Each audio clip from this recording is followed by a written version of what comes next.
My name's Walter Hayes, and back in the fall of last year I was 79 years old and still getting up at sunrise out of habit, even though I no longer had crops or cattle waiting on me. I'd spent my life farming the same patch of Kansas dirt my daddy left me, and for decades I thought I'd die there. But after Eleanor passed, 10 years ago this October, I sold the farm. I kept the house though. It was the only thing left that still smelled like her. I'd built it with my own 2 hands and a stubbornness that probably took 10 years off my life, but it stood as straight as the day we hammered the last nail. When my daughter Laura suggested I move in with her family, for my safety, I resisted at first. I wasn't unsafe. I was just old, and people confused the two. But she wore me down with promises of home-cooked meals and company in the evenings. By the time I realized what was really happening, my bedroom, the one Eleanor and I had shared for 40 years, was hers. She told me it made sense because it was on the main floor, easier access. My new room was the small space upstairs we'd once used for storage. No closet, 1 small window, and a bed so narrow I had to be careful not to roll off. Still, I told myself it was temporary. I tried to settle into the rhythm of their household. Laura's husband Greg was polite enough, though we didn't have much to say to each other. My grandkids were wrapped up in their own teenage worlds. The house no longer smelled like wood smoke and coffee. It smelled like laundry detergent and those plug-in air fresheners that always gave me a headache. I missed my old creaky floors and the way the wind rattled the kitchen window in the winter. That Tuesday, the rain had been falling since morning. It was a slow, steady drizzle, the kind that seeps into your bones and makes every joint ache. I'd been upstairs most of the day, nursing a headache and trying to read an old Louis L'Amour paperback. By evening, my throat felt dry, so I decided to go downstairs for a glass of water. It wasn't unusual. I came down whenever I needed something, but I always felt like I was trespassing in my own home. The main floor bathroom used to be mine and Eleanor's. Now it was part of Laura's bedroom. I stepped inside to wash my hands, but before I could turn on the faucet, Laura came out of the bedroom. Her hair was pulled back tight, and her face was twisted into a look I hadn't seen since she was a teenager about to slam her bedroom door. "Dad," she said sharply, "you need to stop coming down here. This is our space now. Go back to your room." Just like that. Cold, clipped, final. I stood there for a moment, my hand still wet from the tap, trying to decide if I'd heard her right. Our space. My space. Did she forget whose name was still on the deed? I wanted to say something, to remind her whose sweat built this place, but the words dried up in my throat. Instead, I nodded, turned, and climbed the stairs back to my little box of a room. Anger didn't hit me like a lightning bolt. It came like a cold wind that won't quit. I sat on the edge of the bed, staring at the wall where I'd tacked up an old photo of Eleanor and me at the county fair. My hands were trembling, not from age, but from holding something in too tightly. I got up, pulled my duffel bag from under the bed and began packing. A couple shirts, my shaving kit, my wallet. That was all I needed. Before heading downstairs, I reached for the keys that still hung on. The little hook by the bedroom door, keys that had been there since 1975 when I first cut them. I slipped them into my pocket, zipped my bag, and walked out without a word to anyone. The rain was colder now, needling against my cheeks, but I didn't stop. My truck was parked out back and I drove into the night, the wipers beating a steady rhythm as I headed toward the Miller's place, a young couple I'd taken under my wing when they first moved to town. The road to the Miller's house was slick, and the headlights caught the silver threads of rain as they fell. I kept both hands on the wheel, not because I needed to, but because it gave me something to grip besides my own anger. They lived in a small rental at the edge of town, a place that looked like it had once been a hunting cabin. I'd been there a few times to help them fix things. A leaky faucet, a sagging porch step. They never had much, but they had a warmth in their home that had been missing in mine for a long time. By the time I pulled up, most of the lights inside were off. A dim glow spilled from the kitchen window, and I could see Sarah Miller moving around, probably cleaning up after supper. I left my bag in the truck, climbed the porch steps, and knocked. It took a moment, but then the door swung open and Sarah stood there in a faded sweatshirt, her hair damp from a shower. "Walter, is everything okay?" she asked, eyes wide. I stepped inside without answering right away, brushing the rain from my jacket. The place smelled like stew and fresh bread. It was the kind of smell that sinks into your bones and makes you feel human again. I looked over and saw Tom Miller sitting at the kitchen table, a mug in his hands, surprise written all over his face. "Evenin', Walter," he said cautiously, as if waiting for the reason I'd shown up unannounced. I reached into my pocket and pulled out the set of keys. They felt heavier than usual, maybe because I knew this would be the last time they'd be mine. I set them on the table in front of Tom. "These are for the house," I said. "It's yours now. No strings, no payment. Just yours." My voice came out steady, though my chest was tight. They both stared at me like I'd just spoken in another language. Sarah's mouth opened, closed, then opened again. "Walter, what are you talking about? You can't just—" I cut her off with a small shake of my head. "I can, and I just did. You need a place. I don't need it anymore." I could see Tom looking at the keys, then at me, trying to piece together the story I wasn't telling. Sarah finally pulled out a chair and motioned for me to sit. "At least tell us why," she said softly. I lowered myself into the seat, feeling the old wood creak under my weight. "Let's just say some doors closed so hard you can't open them again," I replied. My words hung in the air, and for a moment, the only sound was the rain tapping on the tin roof. Tom cleared his throat. "You can stay here tonight. We don't have much room, but the couch is comfortable." I nodded, grateful for the offer, though the truth was I'd have slept in the truck if I had to. Sarah fetched a blanket and a pillow, setting them down without fuss. It was a simple kindness, the kind I hadn't felt in a long while. As I lay down later, the sound of the rain blended with the muffled breathing of their kids in the next room. It was strange, being in a place that wasn't mine, wrapped in the quiet chaos of another family's life. But for the first time in a long while, I felt like I'd made a choice for myself. Not because it was expected, but because it was right. I woke the next morning to the smell of coffee drifting from the kitchen. For a few seconds, I forgot where I was and reached for the familiar nightstand that wasn't there. The couch springs had left a line down my back, but the warmth of the blanket Sarah had given me kept the chill away. I sat up slowly, rubbing my eyes, and listened to the quiet murmur of the Millers talking in the kitchen. There was no tension in their voices, no clipped sentences, no unspoken resentment simmering under the surface. Just the sound of a couple discussing grocery lists and school schedules, the kind of everyday life that had slipped away from me without my noticing. It hit me then. This house might be small and the furniture mismatched, but there was more peace in it than in my own home these past months. When I stepped into the kitchen, Sarah smiled faintly and slid a steaming mug across the lido table. "Morning, Walter. I hope you slept all right." I nodded, taking a slow sip. The coffee wasn't fancy, but it was strong and honest. Tom was buttering toast, and he looked at me with a kind of cautious respect, like a man who knows something important happened but doesn't want to pry too soon. "We talked last night after you went to bed," he said. "We don't know why you did it, but thank you. That's not enough to say, but it's all we've got right now." I waved a hand dismissively, though. Inside, I felt the weight of their gratitude pressing in. By mid-morning, I knew Laura had discovered I was gone. She'd probably gone upstairs to call me for breakfast and found my room half empty, the bed made, and the hook where my keys had hung for decades bare. I imagined her frown deepening, her voice getting that edge as she called Greg into the room. I didn't picture panic. Laura wasn't the panicking type, but there would be anger. Anger because she couldn't control the narrative now. Anger because I had taken something she thought was already hers. Around 10, my phone buzzed in my pocket. I didn't need to look at the screen to know who it was. I let it ring once, twice, 3 times before answering. "Dad, what the hell is going on?" Her voice was sharp, stripped of any pretense. "Your room is empty, the keys are gone, and Greg says you left last night. Where are you?"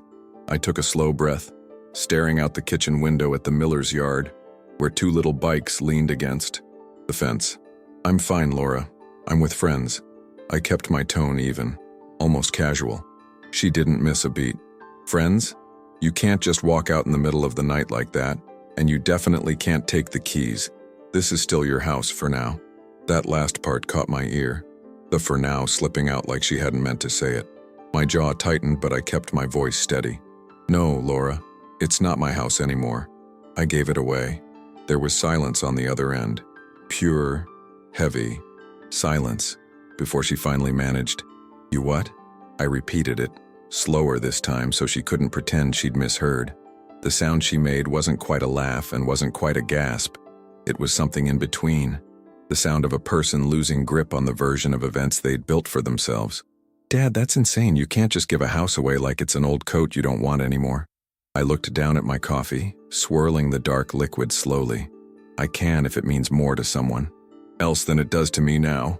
Her voice rose, sharp with disbelief and something that sounded like fear. "You'll regret this. You're making a mistake."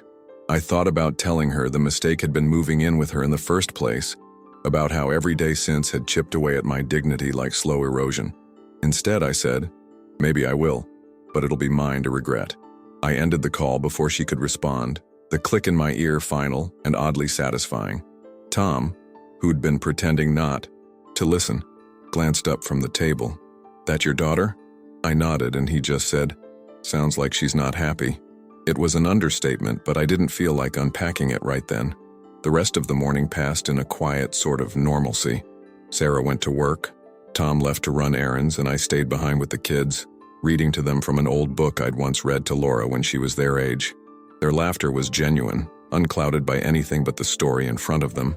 Sitting there on that worn couch with the rain finally letting up outside, I realized something I hadn't felt in years. I wasn't in the way.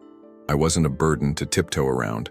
I was simply there, and that was enough. It was just after lunch when I saw Laura's car pull up outside the Miller's place. Even through the lace curtain, I could spot that familiar, impatient way she slammed the door before striding toward the porch. Her shoulders were squared, and her chin was lifted in that way she had when she was gearing up for a fight. Tom happened to be walking up from the driveway at the same time, a grocery bag in each hand. He greeted her politely, but she barely glanced at him, her eyes fixed on the door as if she could burn a hole through it. I stood in the kitchen knowing I had a choice, slip out the back or stand my ground. My legs took me toward the door before my mind had finished deciding. She didn't bother with small talk. "Dad, we need to go home," she said, her voice low, but firm, like she was trying not to make a scene.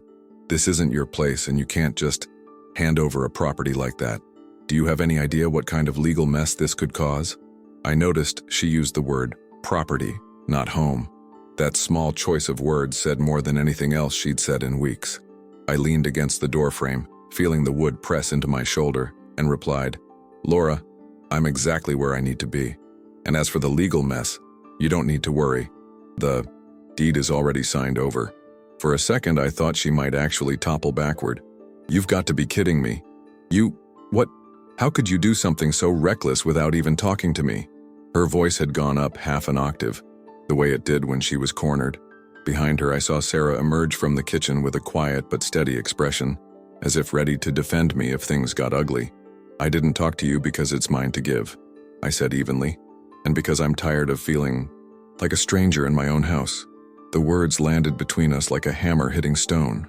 She took a step closer, lowering her voice to a sharp whisper. "This is about the other night, isn't it? Because I told you not to come downstairs? You're overreacting, Dad. You know I was just trying to give Greg and me some privacy." I felt my jaw tighten. "Privacy? You took my bedroom. You told me not to use the bathroom in my own home. You made it very clear I was an inconvenience. That's not privacy. That's pushing someone out." Her cheeks flushed, whether from embarrassment or anger I couldn't tell. Tom had set down his groceries and was now standing a little to the side, watching quietly.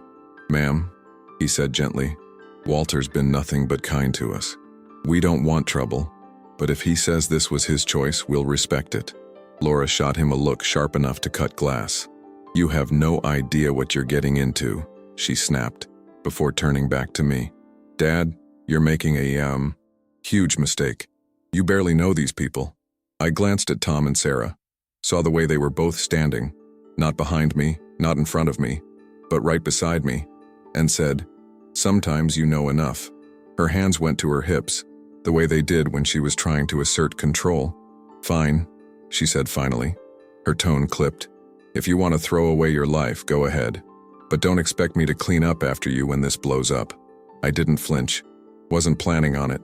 For a long moment, we just stood there, the rainwater dripping from her coat and pooling on the porch boards, each of us waiting for the other to blink first. Eventually, she turned on her heel and strode back to her car. I watched her drive away, the taillights glowing red against the wet pavement. I didn't feel triumphant. I didn't feel like I'd won anything. Mostly, I felt the hollow ache of someone who'd closed a chapter they never thought would end this way. Inside, Sarah quietly placed a hand on my shoulder. "You okay?" she asked softly. I nodded, though we both knew it wasn't the whole truth. The rest of the afternoon passed in a kind of heavy quiet. The kids played in their room, the sound of their laughter a small balm over the tension that had just unfolded. I sat at the kitchen table, tracing the grain of the wood with my fingertip, thinking about how quickly a lifetime of work can be reduced to a set of keys and a signature.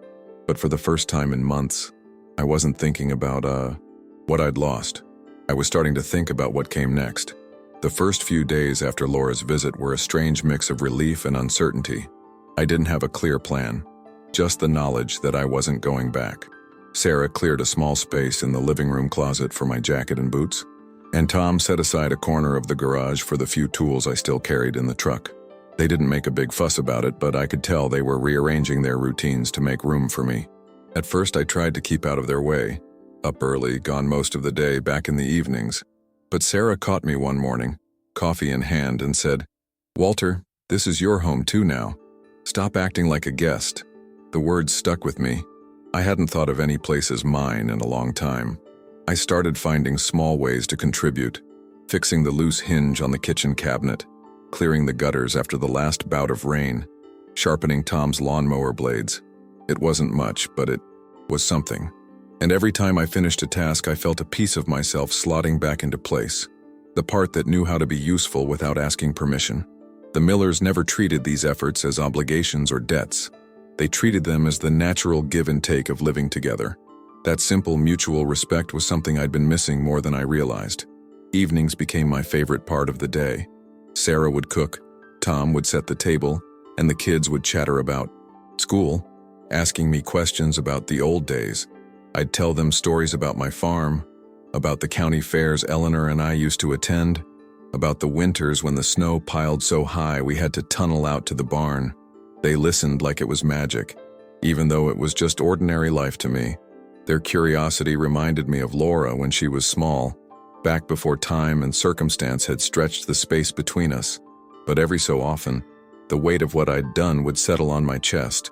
At night, lying on the couch, I'd stare at the ceiling and think about Eleanor. Would she have approved? Or would she have told me to swallow my pride and make peace with Laura for the sake of keeping the family together? I didn't have an answer. What I did know was that staying had begun to feel like slow suffocation, and leaving, however messy, was the first breath of air I'd taken in years. A week after the move, I drove past my old house for the first time. The porch light was on, and through the window, I caught a glimpse of Sarah's kids playing in what used to be my living room.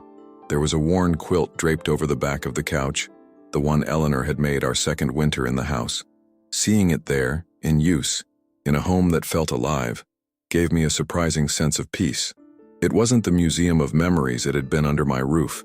It was becoming something new, and maybe that was better than letting it slowly turn into a place where resentment grew. Still, there were pangs of guilt when I thought of Laura. We hadn't spoken since the day she came to the Miller's house. Part of me expected her to call, if only to yell some more, but the silence stretched on. I wondered if she was angrier about losing the house or about losing control over me. Either way, I didn't regret the choice. My life was no longer measured by how quietly I could exist under someone else's rules. Tom and I began spending more time together. We'd go into town for supplies, stop by the feed store, just so I could catch up with some old friends, or drive out to a nearby field to check the soil for a project he was considering. He wasn't a farmer, but he listened when I talked about crop rotation and irrigation like it was gospel. There was respect there, unspoken but steady, and it reminded me of the men I used to work alongside, people who understood the value of listening as much as doing. One evening, as we sat on the porch watching the sunset burn across the horizon, Sarah brought out 3 mugs of coffee and handed me one. "Walter," she said, her voice gentle but sure, "you've given us more than just a house. You've given us a start we couldn't have dreamed of. I don't know what happened with your daughter, but we're grateful you're here." I didn't say much in return, just sipped my coffee and nodded. But inside, I felt something settle, like I'd finally landed somewhere I belonged. It was on a Thursday afternoon. about 2 weeks after I'd moved in with the Millers, when the first sign of trouble came. Tom had been out in the yard mending a section of the fence while I sat at the kitchen table oiling an old pocket knife that had been my father's. Sarah came in from getting the mail, a thin white envelope in her hand, the kind that always seems to carry bad news. "Walter," she said cautiously, "this one's for you." My name was written in Laura's handwriting, tight, deliberate, and underlined. I could tell before I even opened it that whatever was inside wasn't going to be a friendly note. Inside there was a typed letter, not from her directly but from a lawyer in town, someone I knew from church years back. The language was stiff and formal, talking about contesting the transfer of property and reviewing the legal standing of the gift. It was essentially a demand for me to reconsider and resolve this matter within the family before pursuing formal action. I read it twice, my jaw tightening a little more with each pass. When I slid it across the table, to Tom, he let out a low whistle. "Guess she's not done with this yet," he muttered. I wasn't surprised, not really. I knew Laura well enough to expect that she wouldn't just let the house go without a fight, but seeing it on paper, stamped with legal jargon, made the situation feel heavier. Sarah sat down across from me and leaned forward. "Do you want to fight this? Because we'll stand with you, but it's going to get messy." I shook my head slowly. "I'm not fighting. I'm just not going back. If she wants to drag this into court, then so be it. But I'm not undoing what I did." The truth was I had already made peace with my choice. The only thing I had left to lose was whatever remained of my relationship with Laura, and that was hanging by a thread anyway. Over the next few days, the tension started to creep into my quiet moments. I'd be in the middle of reading to the kids or helping Tom patch a leak in the roof, and my mind would wander back to that letter. I wondered if Laura was losing sleep over it, or if she felt justified, righteous even, in trying to reverse it. A part of me hoped she'd come to talk in person, to at least try to understand before resorting to lawyers, but another part of me knew that if she showed up again, it wouldn't be to listen. One evening just before sunset, I decided to call her myself. The phone rang long enough that I thought she wouldn't answer, but then her voice came through. Cool, controlled. "Dad." No hello, no softness. I told her I'd gotten the letter and that I understood what it meant. She didn't hesitate. "Then you know I'm serious. That house is part of the family, and you had no right to give it away without discussing it." I almost laughed, not out of humor, but disbelief. "Part of the family?" I said. "Laura, you made it clear I wasn't part of that family anymore. You can't claim the house as family property when you've pushed out the man who built it." Her voice hardened. "I was trying to make things easier. For everyone. You're twisting it into something ugly." I leaned against the porch railing, watching the last of the light fade over the fields. "No, Laura. I'm just seeing it clearly now. You wanted the house without the responsibility of me in it, and now you can't have it without me deciding who it belongs to." There was a long silence on the line, the kind that makes you aware of every heartbeat, before she finally said, "If this goes to court, you'll regret it." I told her I'd lived through worse regrets. Then I hung up. After that call, something shifted in me. I stopped waiting for her to understand. I stopped hoping for a reconciliation that was never going to happen on her terms. Instead, I doubled down on making the Millers' place feel like home. I built shelves in the garage for Tom's tools, fixed the squeaky kitchen cabinet once and for all, and even planted a small row of tomatoes in the patch of dirt by the back fence. Every nail I hammered, every seed I pressed into the soil, felt like a quiet statement. I'm not leaving. One night, as we sat around the table finishing dinner, Sarah looked at me and said, "You know, Walter, this house feels different with you here. Like it's steadier somehow." I didn't know how to answer that, so I just smiled and took another bite of stew. Maybe steadiness was all I had left to give, but it seemed like enough. And for the first time in years, I didn't feel like I was bracing for the next blow. I felt like I was living. It was a crisp Monday morning when I saw Laura's car again. But this time she wasn't alone. A dark blue sedan pulled up right behind her, and out stepped a man in a gray suit with a leather briefcase. Her lawyer, no doubt. The Millers were out for the morning, taking the kids to school and running errands, so it was just me on the porch sipping coffee. I didn't move when they started walking up the path. Laura's pace was brisk, almost military, and the lawyer followed like a shadow. "Walter," she called, out before she even reached the steps. We need to talk about resolving this before it gets ugly. I took a slow sip of coffee, letting the steam rise between us like a barrier, and said, "Seems to me it's already there." They stopped a few feet from the porch. The lawyer was polite enough to offer his hand, but his eyes were already scanning the house like he was taking inventory. "Mr. Hayes," he began, "we're here to discuss the possibility of returning the property to your name so that a more equitable arrangement can be made within the family." His voice had that careful, measured tone that comes from years of trying to sound reasonable while asking for something unreasonable. I set my coffee mug down on the railing. "It's already equitable. I gave it to someone who needed it, and I don't plan on taking it back." Laura stepped forward, her voice sharp.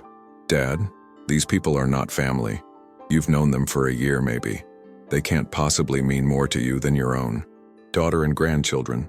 Her words might have landed differently if not for the memory of her shutting that bathroom door in my face. I looked her straight in the eye.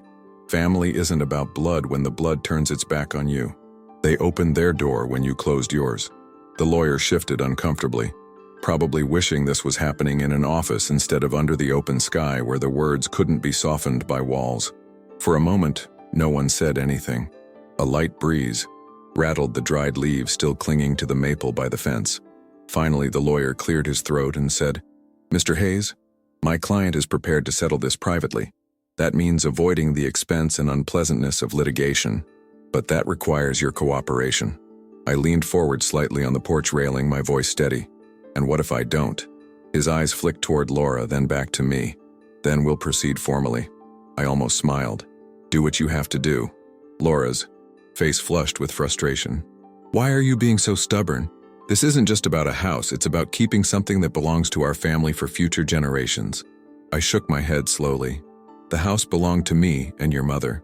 We built it with our hands and our lives.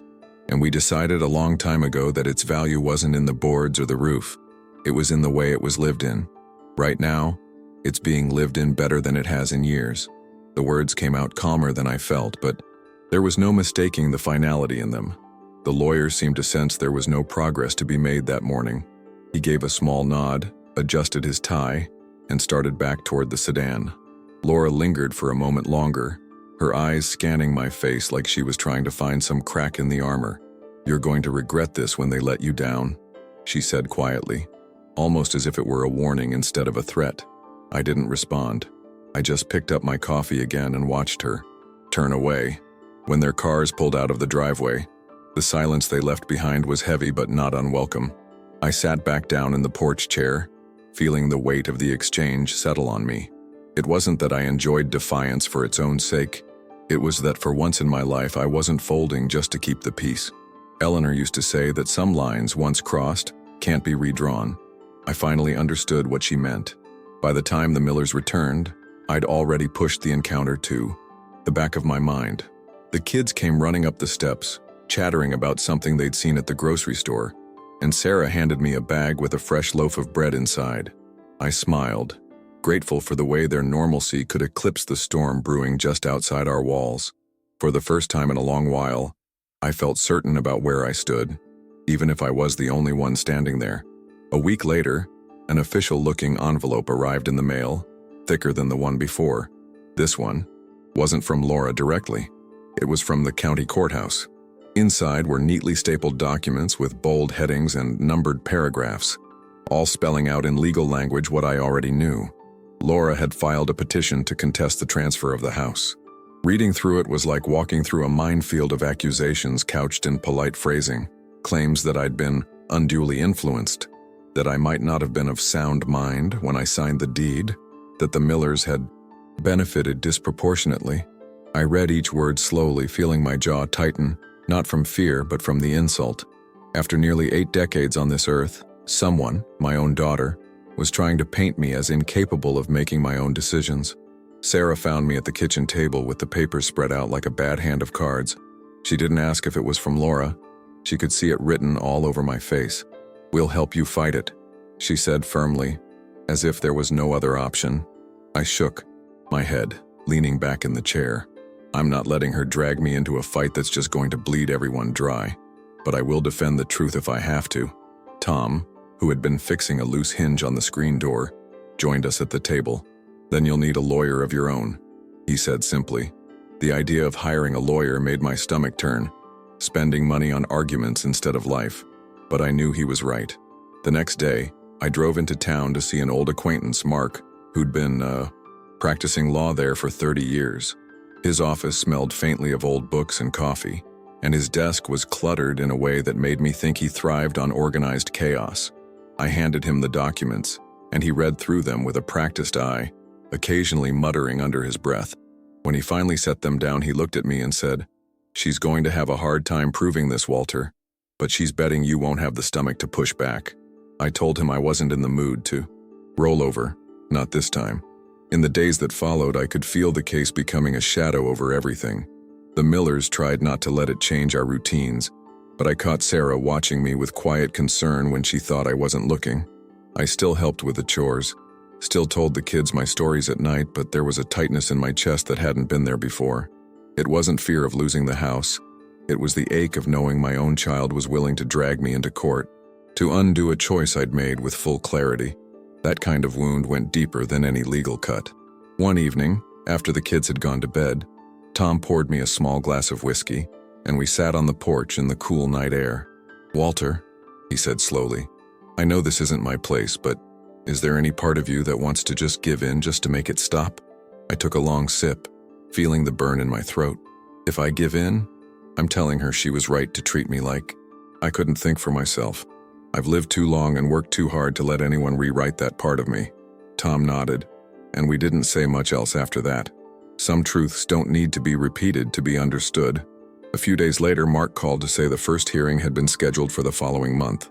His tone was steady, reassuring, but I knew what courtrooms were like. Formal spaces where strangers picked apart your life in front of everyone. I didn't dread the process so much as I dreaded seeing Laura across the room. Not as my daughter, but as an opponent. I wondered if she thought the same thing, or if she'd already convinced herself I'd brought this on by being unreasonable. The night before the hearing date was posted on the public notice board, I found myself standing at the edge of the yard, looking out at the road. The house glowed softly behind me, the sound of Sarah's laughter drifting through the open window as she and Tom cleaned up the kitchen. I thought about how quickly a home could change, not in structure, but in spirit. This place wasn't mine on paper, but it had become my shelter, my daily proof that I still had a place in the world. And that was worth defending, no matter how ugly the fight got. As I walked back inside, the smell of fresh bread greeted me, and I realized something important. Laura could drag me into a courtroom, accuse me of being reckless, even question my sanity, but she couldn't take away the fact that I'd made a choice for myself. And no matter what a judge decided, that choice had already changed my life. The morning of the first hearing arrived colder than I expected. I woke before sunrise, not because I had to, but because my body was wired that way after years of farm life. The Millers were already up, Sarah bustling quietly in the kitchen while Tom loaded the truck for a supply run. She poured me a mug of coffee and slid it across the table without saying much. I think we both knew words wouldn't help that morning. I put on my best jacket, the same one I'd worn to Eleanor's funeral, and as I buttoned it, I caught my reflection in the hallway mirror. The face staring back wasn't a man beaten down, but it was one marked by time, with eyes that had seen too much and refused to close. Mark met me outside the courthouse steps. He was in a crisp navy suit, holding a folder under his arm like it was just another Monday. "Remember," he said, "stay calm, answer only what's asked, and don't let her lawyer bait you. This is just the first step." I nodded, though I knew keeping calm wouldn't be the hard part. It would be seeing Laura walk in and realizing how far we'd drifted. The building loomed behind him, its stone columns and glass doors catching the pale winter light, and for a moment I thought about turning around. But my feet kept moving. Inside, the air smelled faintly of paper and polish. People milled about in hushed conversations, the shuffle of shoes echoing against the tiled floor. I spotted Laura before she saw me. She stood with her lawyer near the far wall, dressed sharply in a tailored coat, her hair pinned back in a way that made her look older than I remembered. When her eyes finally met mine, there was no flicker of recognition, no softening, just a measured, unreadable stare. She turned back to her lawyer without a word. We were called into the small hearing room, a space with wood-paneled walls, a single flag in the corner, and the judge seated behind a desk stacked with case files. Mark and I took our seats on one side, Laura and her lawyer on the other. The judge began with the formalities, reading out the nature of the dispute, the timeline of events, and the claim Laura was making, that I'd been coerced, that I wasn't in a state to make a sound decision. Each word felt like a small cut, but I kept my face still. When it was my turn to speak, Mark gave me a nod. I told the judge, plainly and without embellishment, that the choice had been mine alone. I explained how I'd lived in that house for decades, how I'd built it with Eleanor, and how I'd chosen to give it to the Millers because I believed they would treat it as a home, not a possession. No one pressured me. No one tricked me, I said, my voice steady. If anything, the only pressure I felt was the kind that comes from being told you don't belong in your own home anymore. I didn't look at Laura while I spoke. I didn't want to see her reaction, whatever it might be. Laura's lawyer countered with questions meant to chip away at my resolve. He asked if I was on any medication, if I'd had trouble remembering dates or details, if my health had affected my judgment. Each time I answered directly, yes, I took medication for blood pressure. No, I hadn't forgotten a date that mattered. Yes, my health had slowed me down but not clouded my mind. The judge listened, occasionally jotting notes, her face unreadable. When Laura was called to speak, I forced myself to listen. She said she'd been worried about me living alone, that her intentions had been to integrate me into her household for my safety. She didn't mention taking my bedroom, or telling me to stay upstairs, or the way she'd closed the door that night. She spoke with a calm certainty, and I wondered if she'd rehearsed every word. Maybe she believed it. Maybe she needed to. Either way, it wasn't the whole story. By the time the hearing wrapped, the judge hadn't made any decisions. She set another date, gave instructions for both sides to provide additional documentation, and dismissed us. Walking out of that room, I felt the weight in my chest, not from fear of losing, but from the simple truth that even in a space meant for truth-telling, there are parts of a story that never make it into the record. The drive back from the courthouse was quiet. Mark offered to ride with me, but I told him I needed the time alone. The road stretched out in front of me, flat and endless, lined with bare winter trees, whose branches looked like they were reaching for something they'd never touch. My hand stayed steady on the wheel, but my mind was a churn of thoughts, memories of the house when Eleanor was alive, the sound of Laura's voice when she was little, the feel of her small hand wrapped around mine at county fairs. It was hard to reconcile that girl with the woman I'd faced across the courtroom table. Somewhere along the way, something had been lost between us, and I wasn't sure it could be found again. When I pulled into the Miller's driveway, Sarah was waiting on the porch, her arms folded against the cold. She didn't ask how it went, and I was grateful. Instead, she handed me a mug of coffee and said, "Tom's in the garage if you feel like helping him with the shelves." That small gesture, no questions, no judgment, was exactly what I needed. I spent the rest of the afternoon measuring wood planks and driving nails, the rhythmic sound of the hammer letting me work through the tension, without having to put it into words. But the tension had a way of following me into the quiet moments. At night, lying on the couch, I'd hear the faint creak of the house settling and wonder if the Millers ever regretted taking me in. They never hinted at it, but I couldn't shake the thought that my trouble was now their trouble. One evening, after the kids had gone to bed, I told Sarah I was sorry for dragging them into this mess. She looked at me like I'd just said something absurd. "Walter, you didn't drag us into anything, we invited you in, and we'd do it again tomorrow." There was no hesitation in her voice, and I believed her. Still, I started to notice myself pulling back a little, spending more time in the garage, taking longer drives into town, staying out of the way when friends came over. It wasn't that I didn't feel welcome. It was that I didn't want to be the reason the warmth in their home dimmed, even a little. But every time I tried to create that distance, one of the kids would come find me, dragging me back into the fold. They didn't care about court dates or property deeds, they just cared that I was there to read the next chapter of their book, or fix the chain on a bike. One Saturday morning, Tom suggested we go into town for the farmer's market. I hadn't been in years, and the thought of walking past the stalls where Eleanor and I used to buy fresh bread and jars of honey made my chest ache. But I went anyway. The air was cold, but full of the smell of baked goods and fried dough. People recognized me. Some asked where I'd been. Others just gave a nod and a smile. It felt good, in a way I hadn't expected, to be seen again outside of the context of the court case or the family drama. Back at the house that afternoon, I caught myself humming while I repaired a loose stair rail. It was an old tune, one Eleanor used to hum while cooking. For a moment I felt her presence, not in any mystical way, but in the muscle memory of years spent side by side. I realized that even though I'd left the house we built together, the life we shared still lived in me. And maybe that was the real inheritance, one that no one could contest or sign away. That night, Sarah baked a pie for dessert, and we all sat around the table laughing about something the youngest had said at school. The warmth in the room was almost tangible, and I found myself thinking that if this was what the rest of my days looked like, I'd be content. The court case might still hang over us, but in that moment it felt far away, like a storm you know is out there, but for now you're safe inside. I went to bed that night, not on the couch, but in the small spare room the Millers had finally cleared out for me, with the sense that whatever came next I wasn't going through it alone, and that was worth more than any house. 2 weeks later, Mark called me earlier than usual. His voice had a quiet charge to it, the kind that meant he had news worth hearing. "Walter," he said, "we've received some documentation that changes the landscape here. Turns out the deed transfer you signed was witnessed and notarized under conditions that make it extremely difficult to contest. Even if Laura pushes this all the way, the legal footing is solid." I leaned back in my chair, the phone warm against my ear, letting his words settle.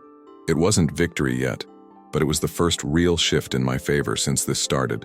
"So what you're saying is she's going to have a harder time, painting me as a confused old man?" He chuckled. "A much harder time." I hung up and walked out to the porch, the morning sun just starting to lift the frost from the grass.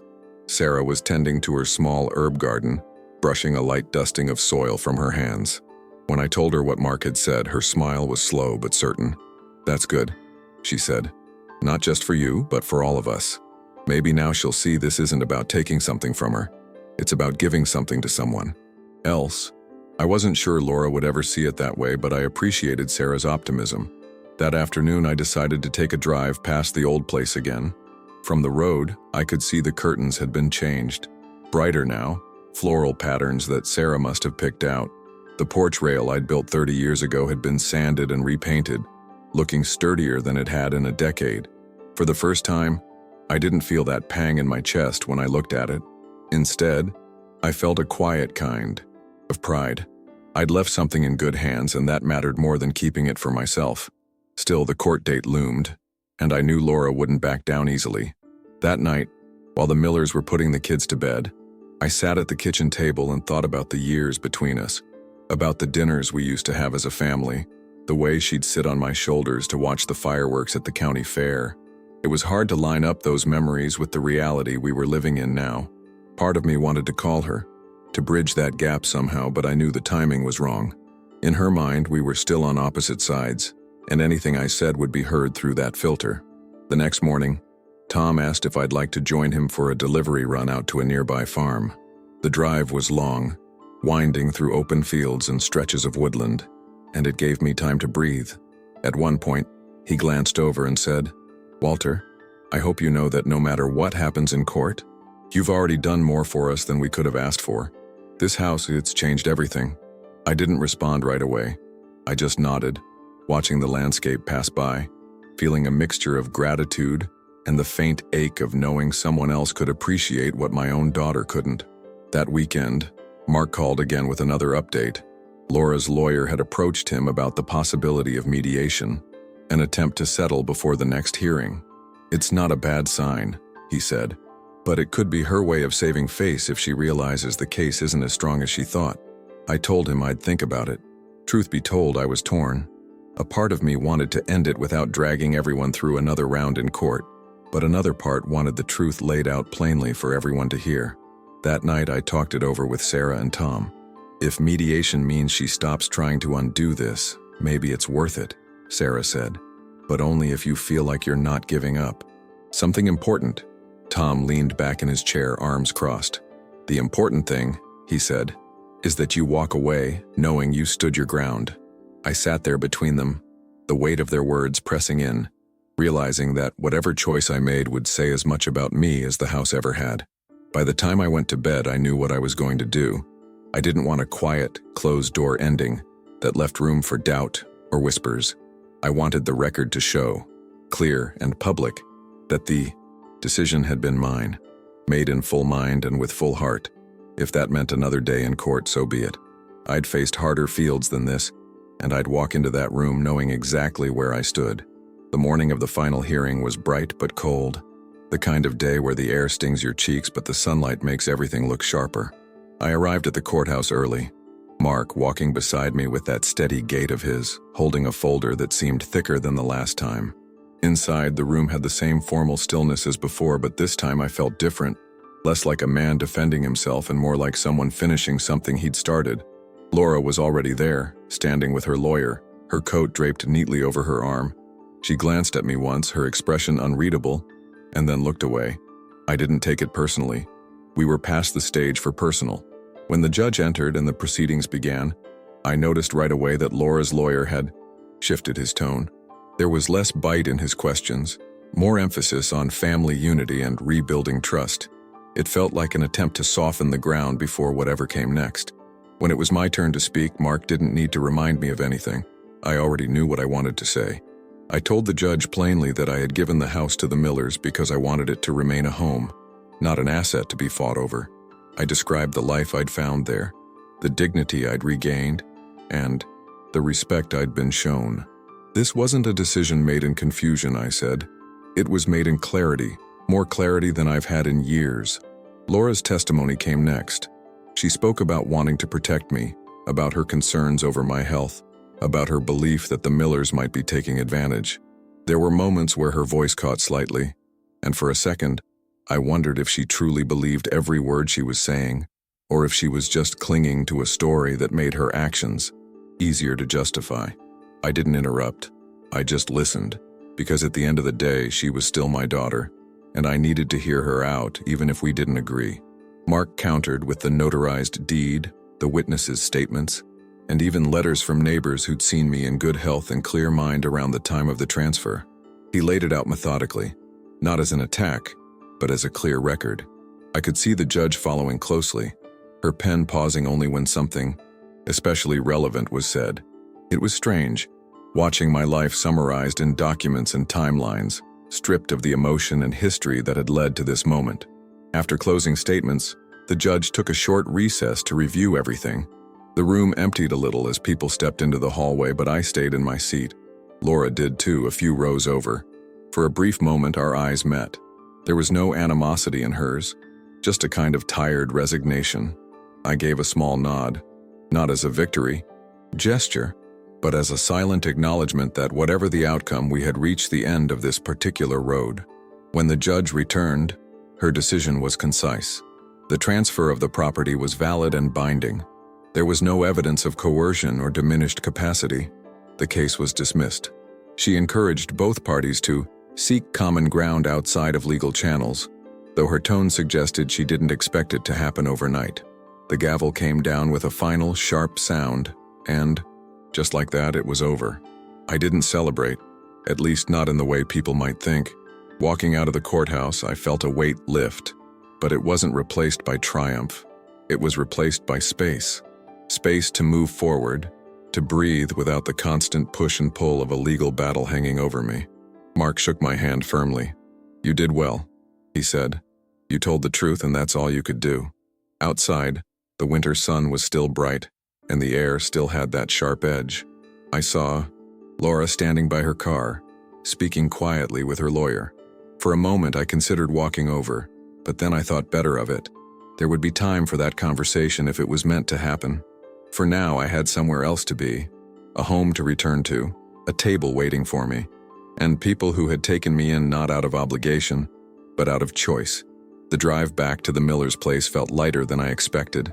The road seemed wider, the fields more open, as if the land itself had been, holding its breath alongside me. When I pulled into the driveway, the kids were already at the window, waving like I'd been gone a month instead of a morning. Sarah opened the door before I could knock, her eyes searching mine. She didn't need to ask how it went. She could see the answer in the way my shoulders weren't hunched anymore. "It's over," I said simply, stepping inside and letting the warmth of the house close around me. We gathered in the kitchen, Tom leaning against the counter with his coffee, Sarah at the stove finishing up lunch. I told them about the ruling, about how the judge had made it official that the house was theirs to keep. Sarah's hand tightened briefly on the wooden spoon she was holding, and I could see the relief in her face. Tom let out a long breath. "You did right by us, Walter," he said quietly. "And I hope you know we're not just talking about the house." That last part settled deep in my chest. Over lunch, the conversation drifted to normal things. Tom's plans for the fence in the spring, the kids' school projects, what Sarah might plant in the garden once the frost broke. It struck me how much life had gone on here while I'd been tangled up in court dates and legal documents. This house wasn't a gift frozen in time. It was alive, growing roots of its own, and I'd had the privilege of watching it take shape. That was worth more than any piece of paper from a courthouse. Later that afternoon, I went out to the small patch of garden by the back fence, the one where I'd planted tomatoes months earlier. The plants were long gone for the season, but the soil was dark and ready for spring. I knelt down, running my hand through it, and thought about how some things need to be given away to truly grow. The house had been like that. It needed new hands, new laughter, new life inside its walls. Holding onto it out of pride would have just let it wither. As the sun began to set, I sat on the porch with Tom, watching the sky shift from orange to purple. "So," he said with a half smile, "what's next for you now that this is all behind you?" I thought for a moment before answering. "More of this," I said, gesturing toward the house, the yard, the quiet street, helping out where I can. Living where I'm wanted, that's enough for me. He nodded like he understood exactly what I meant. That evening, Sarah brought out a pie she'd been saving for a special occasion. We ate it around the table with the kids, their faces sticky with filling, their laughter spilling over like it had nowhere else to go. I caught myself smiling without thinking about it, the kind of smile that comes from knowing you're exactly where you're supposed to be. For the first time in a long while, I wasn't bracing for something to go wrong. After dinner, I stepped outside alone for a moment. The air was cool, carrying the faint scent of wood smoke from a neighbor's chimney. I looked up at the stars, clear and sharp in the winter sky, and felt a deep, quiet certainty settle over me. This chapter was closed, not with bitterness, but with the kind of peace you earn by standing your ground. Whatever came next, it would start here, in this place I now called home. When I went back inside, the living room was lit softly, the kids curled up on the couch, Sarah knitting in her chair, and Tom flipping through a seed catalog. I took my seat by the window, the one that let me watch the street and the yard in one glance, and thought, this is what I fought for. Not just walls and a roof, but a place where I could belong again. And I knew without a shadow of a doubt that I had made the right choice. A few days after the ruling, I received a letter in the mail with Laura's handwriting on the envelope. For a moment, I considered leaving it unopened on the counter, but curiosity and something softer, maybe hope, got the better of me. Inside was a short note. No apologies, no admissions of wrongdoing. Just a few sentences saying she hoped I was well and that the kids missed me. She didn't mention the house at all. I read it twice, folded it back up, and set it in the drawer by my bed. It wasn't reconciliation, but it wasn't silence either. That felt like a start, however small. Life settled into a steady rhythm again. Mornings with coffee on the porch, afternoons fixing small things around the house, evenings with the Millers over dinner. The air was turning warmer, the first signs of spring starting to break through the frost. Sarah had already marked spots in the yard for new flowers, and Tom was talking about building a small shed. I found myself looking forward to those projects, not because they were mine, but because I'd get to be part of them. One Saturday, I went into town alone for the first time since the trial ended. At the diner, a few people stopped by my booth to say they'd heard about the case and were glad I'd stood my ground. It wasn't about taking sides, they said. It was about knowing your own worth. Their words stayed with me as I drove home, the road stretching wide and familiar beneath the afternoon sun. For years, I'd measured my value in acres, in harvests, in what I could build with my hands. Now I was learning to measure it in something quieter, the kind of place you hold in people's lives. That evening, after the kids were in bed, Tom and I sat outside with a couple of cold beers. He asked me if I ever thought about buying another place of my own. I shook my head. I've owned enough to. No, it's not the deed that makes it yours. It's the way you're welcomed in at the end of the day. He nodded like he understood. and we sat in comfortable silence, the night sounds of crickets and distant dogs filling the air. Spring arrived in full a few weeks later. The tomatoes I'd planted started to sprout again, small green shoots pushing up through the soil. Watching them, I realized how much this house, this family, had done the same for me. I'd walked in carrying little more than a bag, and a set of keys, and somewhere along the way, I'd grown roots without even noticing. I wasn't just passing through anymore. I was part of something that would last.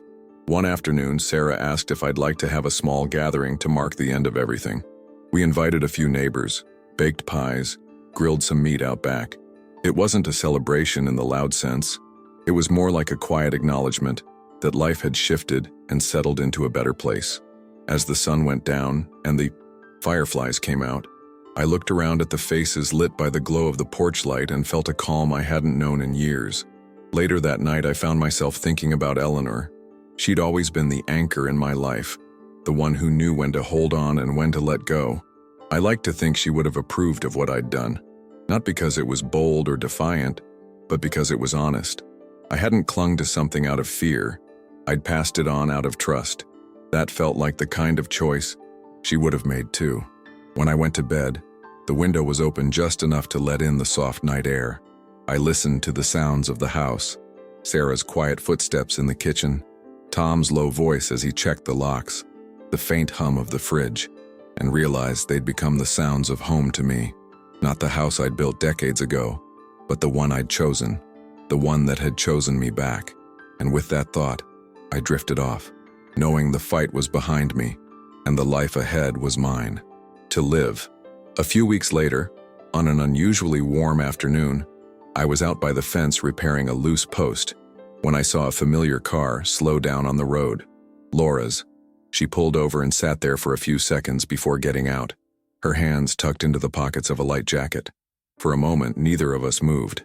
Then she walked toward me, her steps hesitant, her eyes scanning the yard like she was seeing it for the first time. "It looks nice," she said, stopping a few feet away. Her voice wasn't sharp this time, just quiet. I nodded, leaning on the hammer. "It's a good home." She looked like she wanted to argue, but the words never came. We stood in the silence for a beat before she finally spoke again. "I'm not here to fight. I just wanted to see you." I could tell she meant it, and that was enough to ease the tightness in my chest. I gestured toward the porch. "You want some coffee? Sarah makes it better than I ever did." She gave a small smile, one I hadn't seen in years, and followed me up the steps. Inside, Sarah greeted her warmly, no hesitation, and poured her a cup as if she were just another neighbor dropping by. The conversation that followed was simple. We didn't talk about court or deeds or old wounds. We talked about the kids, about the spring planting, about the town fair coming up in the summer. It wasn't a grand reconciliation, but it was something gentler, a reminder that we could share space without every word being a battle. When she finally stood to leave, Laura lingered at the door. "I don't know if I'll ever agree with what you did," she said, "but I understand it better now." I told her that was enough for me. After she drove off, I went back to the fence post, finishing the repair. My hands worked automatically the way they always had, but my mind was somewhere else, on the fact that maybe, just maybe, the distance between us wasn't permanent.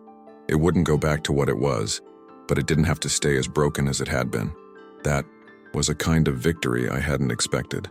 That evening, Sarah asked how I felt about her visit. I told her the truth. It felt like planting something without knowing if it'll grow, but it was worth putting in the ground. She nodded, as if she understood exactly what I meant, and we went on with the evening as usual. Dinner, a game with the kids, the familiar comfort of routine. As the days went on, I noticed I thought less about the fight for the house and more about the life we were building. Here, the legal battle had been loud and draining, but the quiet that followed was steady and full. It wasn't the kind of life I'd pictured for myself at 79, but it was one I'd chosen, and that choice had given me more peace than I'd thought possible. One night, while sitting on the porch alone, I realized I no longer thought of the house as something I'd given away. In my mind, I'd simply passed it along, like a set of well-worn tools, to someone who could use it every day. That shift, in perspective, felt like closing the last door on the past and opening the next one to the present. When I finally turned in for the night, the spare room felt more like mine than any place I'd lived in years. I lay there listening to the hum of the house, the steady rhythm of life moving forward, and I knew with absolute certainty that this, right here, with these people, in this home, was where the rest of my story would be written. Sometimes life forces us to make decisions that won't please everyone, but that give us back the peace we thought we'd never find. That's how it was for me. It wasn't about winning or losing. It was about choosing where, and with whom, I wanted to spend my final years, and doing it with dignity. If you've been through something similar, you know it's not an easy choice, but you also know that when the weight lifts off your shoulders, the air finally fills your lungs again. I keep thinking about how many stories like mine are out there, hidden behind walls that no longer hold warmth, at tables where conversations have turned into silence.